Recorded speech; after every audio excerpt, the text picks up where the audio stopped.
Hello everyone. आज हम इस वीडियो में डिस्कस करने वाले हैं पॉलिटी के मोस्ट इम्पॉर्टेंट 50 क्वेश्चंस और ये प्रीवियस ईयर क्वेश्चंस हैं और आपके एग्जाम्स में काफ़ी हेल्पफुल होने वाले हैं। तो स्टार्ट करते हैं। हमारा फर्स्ट क्वेश्चन है, the provisions of the 5th and 6th schedule in the constitution of India are made to.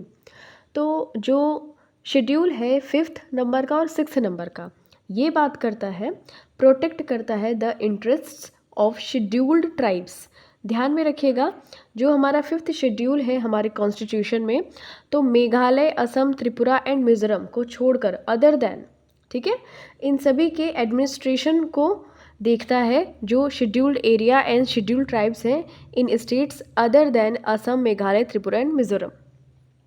6th number का जो शेड्यूल है इसमें है असम, मेघालय, त्रिपुरा एंड मिजोरम का ट्राइबल एरिया जो है वहाँ का एडमिनिस्ट्रेशन।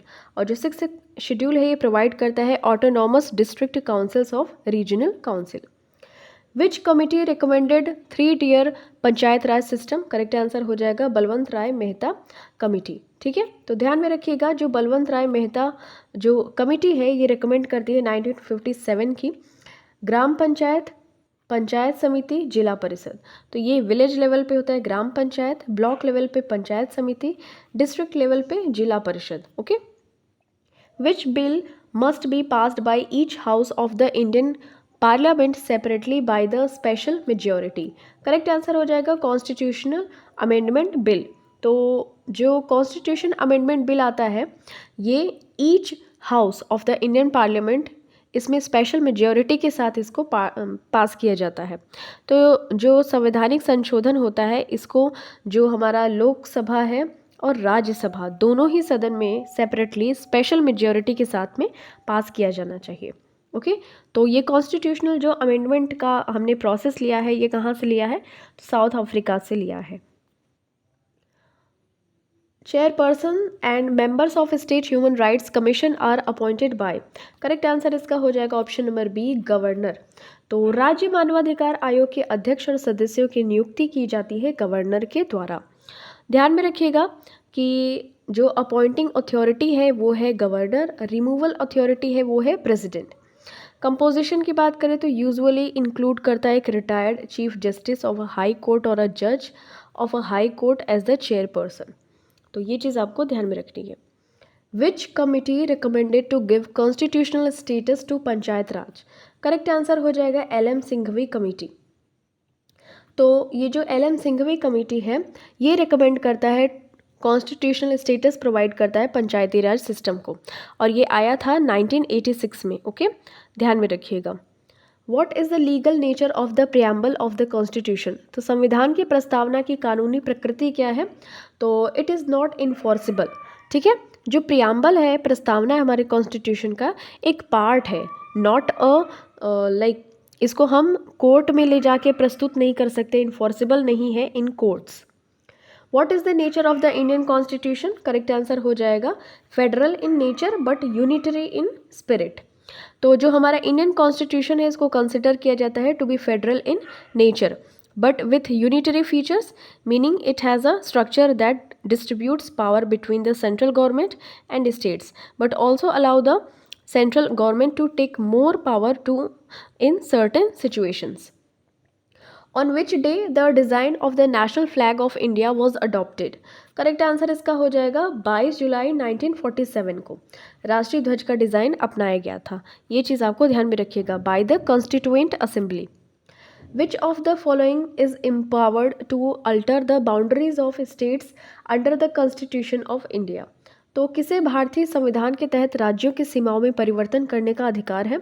करेक्ट आंसर इसका हो जाएगा पार्लियामेंट। तो आर्टिकल नंबर जो 3 है हमारे कॉन्स्टिट्यूशन का, ये ग्रांट करता है पार्लियामेंट को, द पावर देता है ये टू फॉर्म न्यू स्टेट्स, या फिर हम जो जैसे केरला है, केरला का नाम अभी केरलम कर दिया गया है, एम लास्ट में लगा दिया गया है। तो ये जो आर्टिकल नंबर 3 है इससे हमें ये अधिकार मिलता है या राइट मिलता है। तो न्यू स्टेट्स को फॉर्म करना या उस स्टेट के एरिया को इंक्रीज़ या डिक्रीज़ करना, या फिर जो बाउंड्रीज़ हैं या नेम्स हैं इन सभी को चेंज करना हमें आर्टिकल नंबर 3 प्रोवाइड करता है। तो ध्यान में रखिएगा कि boundaries of states under the constitution of India, इसको हम अल्टर कर सकते हैं, एम्पावर कर सकते हैं पार्लियामेंट में।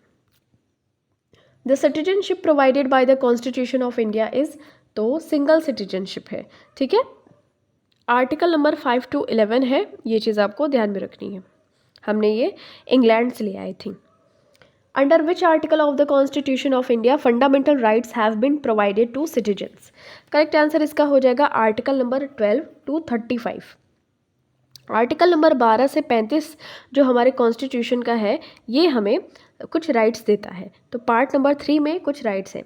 Right to equality article number 14 से 18, right to freedom article number 1922, right against exploitation शोषण के विरुद्ध अधिकार article number 23 and 24, right to freedom of religion तो article number 25 to 28, cultural and educational rights तो article number 29 to 30, right to constitutional remedies तो article number 32।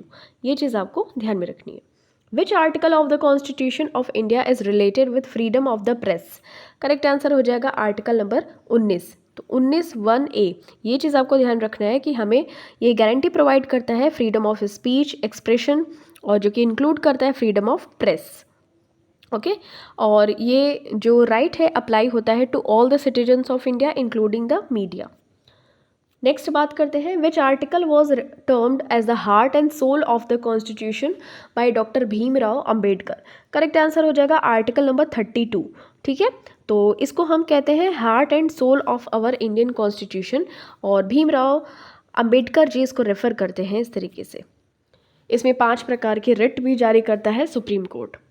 Next बात करते हैं, in India separation of judiciary from the executive is enjoined bye.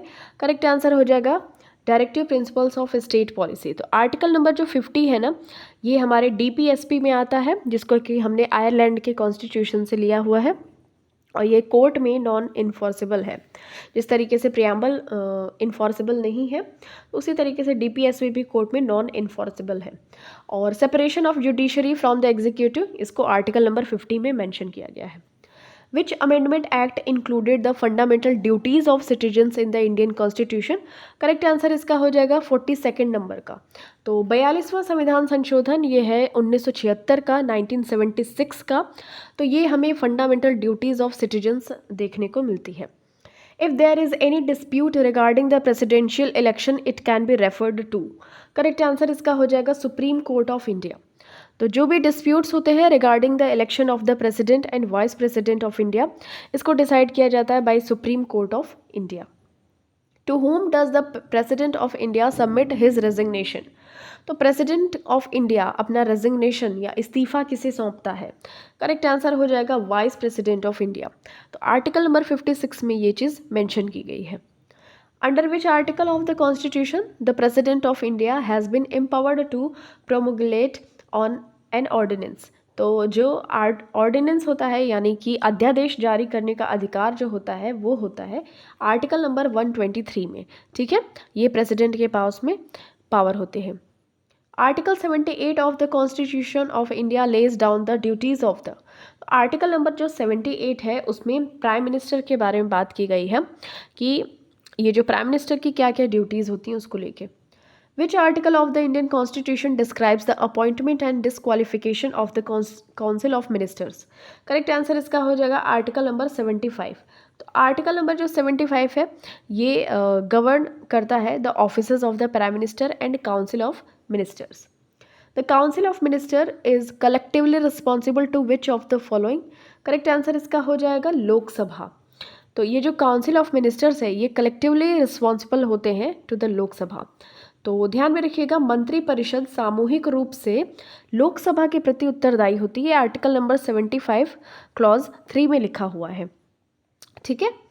Which of the following is not correctly matched. Correct answer हो जाएगा protection against arrest and. तो ये article number 23 में तो मेंशन नहीं है, ठीक है, क्योंकि आर्टिकल नंबर जो 23 है ये ह्यूमन ट्रैफिकिंग ये सभी चीज़ों को प्रोहिबिट करता है, रोकता है। तो ये चीज़ आपको ध्यान में रखनी है। और अबॉलिशन ऑफ अनटचेबिलिटी आर्टिकल 17 सही है, फ्रीडम ऑफ रिलीजन आर्टिकल 25 सही है, protection of interest of minorities article number 29 correct है। In India a minister who is not a member of either house of parliament will cease to be a minister after, तो correct answer हो जाएगा 6 months. तो भारत में अगर कोई भी मंत्री है जो संसद के किसी भी सदन का सदस्य नहीं है, तो वो 6 मंथ्स के बाद में अगर वो किसी भी सदन का सदस्य नहीं बन पाता है तो उसको इस्तीफा देना पड़ेगा, वो कोई भी मंत्री नहीं रहेगा। ठीक है। Who advises the government of India on legal matters, correct answer हो जाएगा अटॉर्नी जनरल। तो आर्टिकल नंबर 76 आता है इंडियन कॉन्स्टिट्यूशन में, जो कि रोल बताता है या आउटलाइन करता है अटॉर्नी जनरल का। ठीक है। Under which article of the constitution in the is the comptroller and auditor general of India appointed, correct answer हो जाएगा आर्टिकल 148। तो जो हमारे भारत के कैग होते हैं, CAG, comptroller and auditor general होते हैं ऑफ इंडिया, इनको अपॉइंट किया जाता है प्रेसिडेंट के द्वारा, और ये आर्टिकल नंबर 148 में आते हैं, ध्यान में रखिएगा। Session of Lok Sabha is called for at least, correct answer हो जाएगा 2 टाइम्स इन अ ईयर, एक साल में 2 बार बुलाया जाता है। This means there should not be more than a 6 month gap between 2 sessions of parliament.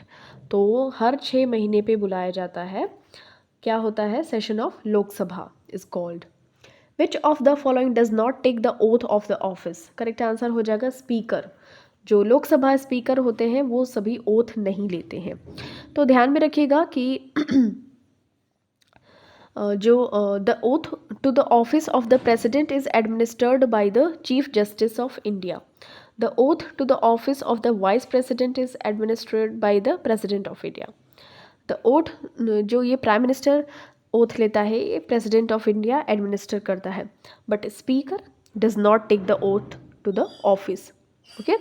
Vice president को कौन दिलाता है, प्रेसिडेंट दिलाता है, प्राइम मिनिस्टर को भी प्रेसिडेंट दिलाता है, और प्रेसिडेंट को कौन दिलाता है, तो चीफ जस्टिस ऑफ इंडिया दिलाता है। ठीक है। The representation of states in council of states is based on, correct answer हो जाएगा रेशियो ऑफ देयर पॉपुलेशन। तो ध्यान में रखिएगा कि जो कॉन्स्टिट्यूशनल बेसिस है, एलोकेशन ऑफ सीट्स है, ये सभी स्टेट्स में जो कि राज्यसभा में होते हैं वो 4th शेड्यूल में डिफाइन किया गया है। तो प्रपोर्शनल जो रिप्रेजेंटेशन है ईच स्टेट का, जो उनकी पॉपुलेशन है उसके अकॉर्डिंग उनको दिया जाता है। Who can legislate on the subjects which are not included in any of the lists of the subjects given in the Constitution? उन विषयों पर कौन कानून बना सकता है जो संविधान में दी गई विषयों की किसी भी सूची में शामिल नहीं है, तो पार्लियामेंट बना सकती है। ठीक है। आर्टिकल नंबर जो 248 है, ये हमारे इंडियन कॉन्स्टिट्यूशन में प्रोवाइड करता है residual legislative powers to the parliament. तो ये जो आर्टिकल 248 है पार्लियामेंट का, ये एक्सक्लूसिव पावर बनाता है to make any law on any matter not enumerated in state और कंकरेंट लिस्ट। तो स्टेट लिस्ट में अगर वो आया तो वो स्टेट उस पर कानून बनाती है, कॉन्करेंट लिस्ट में जो समवर्ती सूची होती है, जिसको कि हमने ऑस्ट्रेलिया से लिया है कॉन्करेंट लिस्ट को, और ये इसमें central government plus state government दोनों ही काम करते हैं। बट जो संविधान में दी गई विषयों में से किसी भी सूची में शामिल नहीं है, ना तो वो कॉन्करेंट में है, ना सेंट्रल में है, ना ही स्टेट लिस्ट में है, तो भी उसको पार्लियामेंट आर्टिकल नंबर 248 के अंतर्गत बनाती है। तो ये होता है residual legislative powers to the parliament. 0 hour in the working of the Indian parliament means, तो करेक्ट आंसर हो जाएगा the time immediately following the question hour. तो क्वेश्चन आवर के जस्ट बाद का टाइम होता है 0 आवर।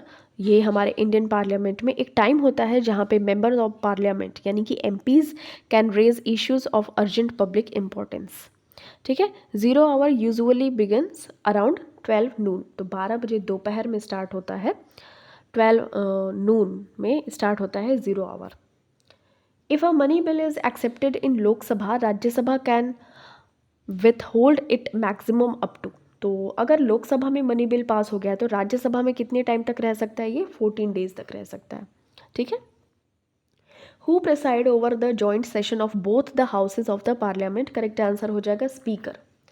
देखिए, जो प्रिसाइड करने का बात है तो स्पीकर करता है, बट इसको समन कौन भेजता है, मतलब बुलाता कौन है, तो वो करता है प्रेसिडेंट। तो आर्टिकल नंबर 108 जो है इंडियन कॉन्स्टिट्यूशन का, ये प्रेसिडेंट समन करता है, मतलब बुलाता है, कॉल करता है एक जॉइंट सिटिंग को, बट स्पीकर जो है वो इसको चेयर करता है। ठीक है।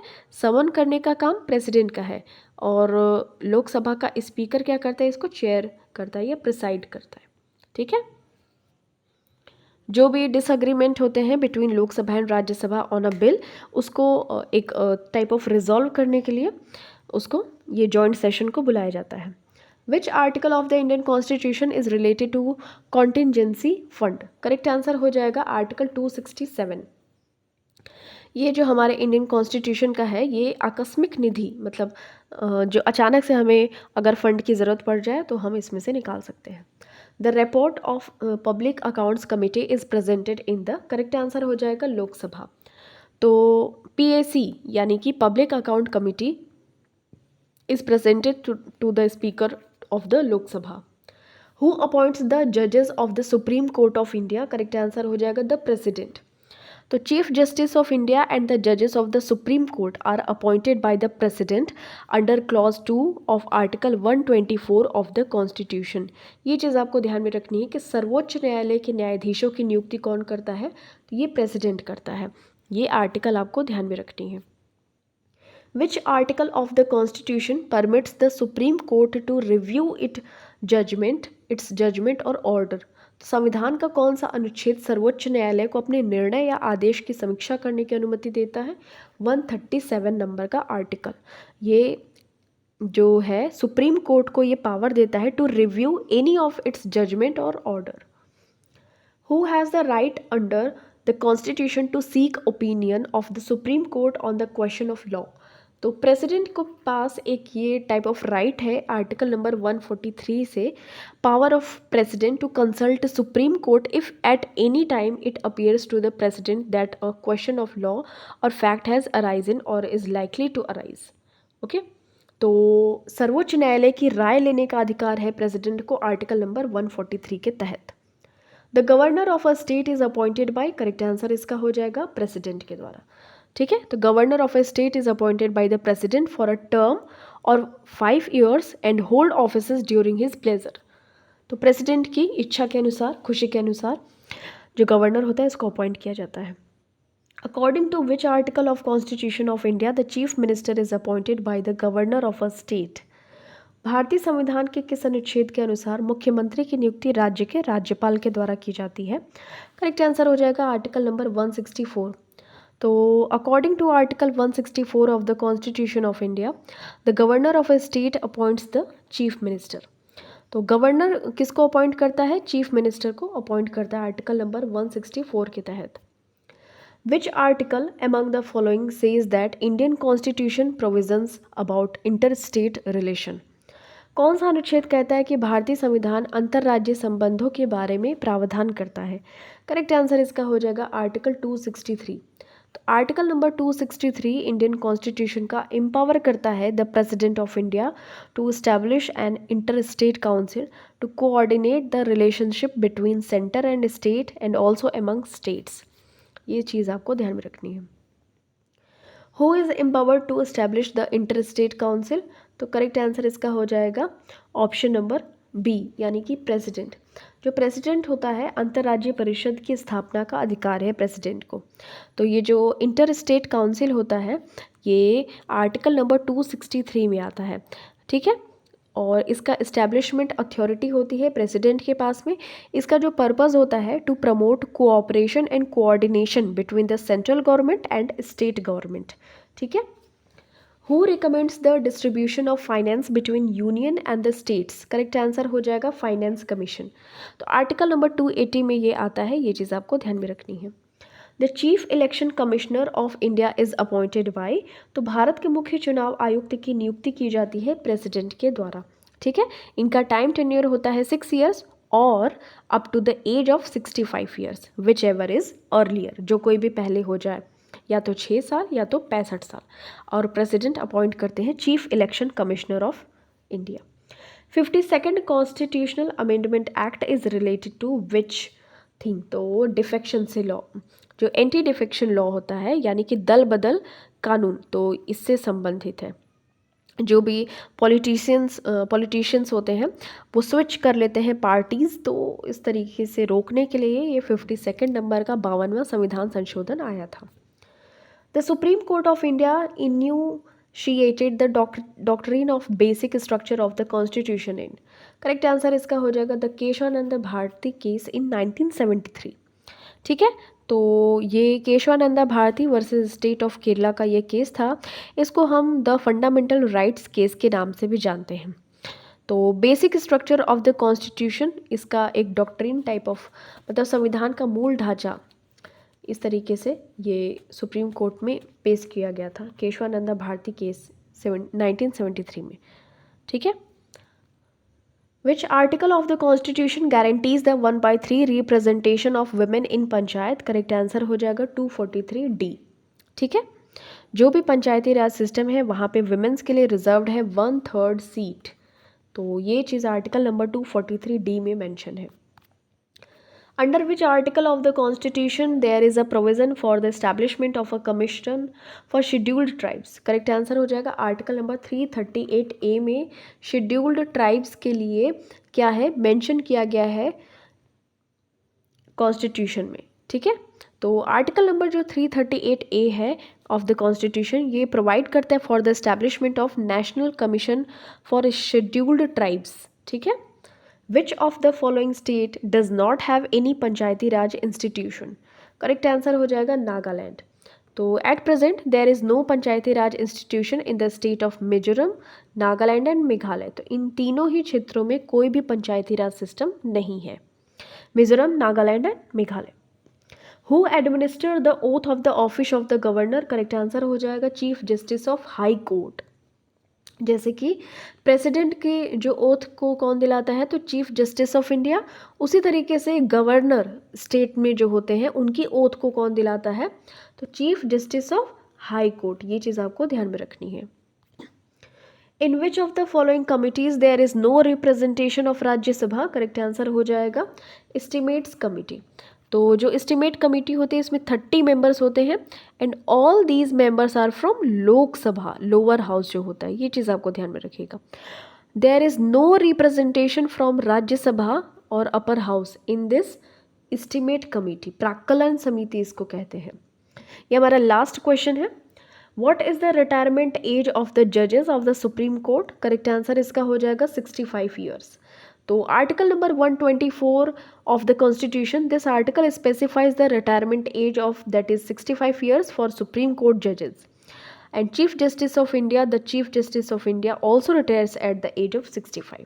Okay, thank you so much for watching this. मिलते हैं आपसे नेक्स्ट वीडियो में।